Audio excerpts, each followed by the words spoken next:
Hello guys, welcome back to my new blog. আশা করি তোমরা ভালো আছো, আমি খুব ভালো আছি। তো পার্কে চলে এসেছি গাইজ।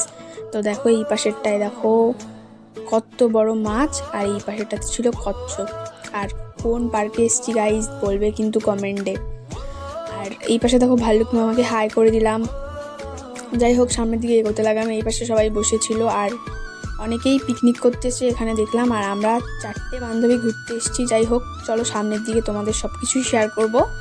এই যে সামনে এগোতে লাগলাম, আর এই পাশটায় দেখতে পাচ্ছ যে এখানে রান্না বান্না হচ্ছিল পিকনিকের।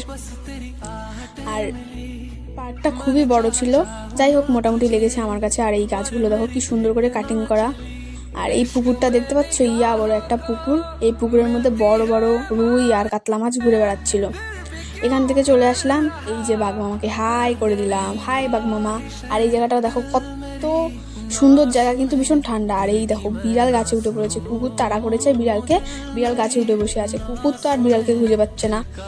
ওই দেখো কুকুর চলে যাচ্ছে, আর বিড়াল তো উপরে বসে আছে। আর আমরা ওখান থেকে চলে আসলাম। দেখো রং বেরঙের ফুল, কি সুন্দর জায়গাটা না? এখানে দাঁড়িয়ে কিছু ফটোশ্যুট করে নিলাম। ফুলগুলো নিয়ে আসতে ইচ্ছা করছিল, কিন্তু কোনো উপায় নেই। যাই হোক, ওই দেখো দূরে দেখো পাখিগুলো মনের সুখে কিচিরমিচির করছিল। আর এখানে সব বাচ্চারা দোল খাচ্ছিল। আমারও খেতে ইচ্ছা করছিল, কিন্তু আমাকে তো দেবে না, আমি তো বড় হয়ে গেছি। যাই হোক, বাইরে চলে আসলাম। পার্কটা তোমাদের পুরোটাই দেখাবো। কোথায়? হাবড়াতে রয়েছে এই পার্কটা। সবাই নাম আমাকে কমেন্ট করে জানাবে। ভিডিওটা কেমন হয়েছে সেটাও জানাবে। ভিডিওটা ভালো লাগলে লাইক কমেন্ট সাবস্ক্রাইব করে আমার পাশে থাকবে। Bye guys.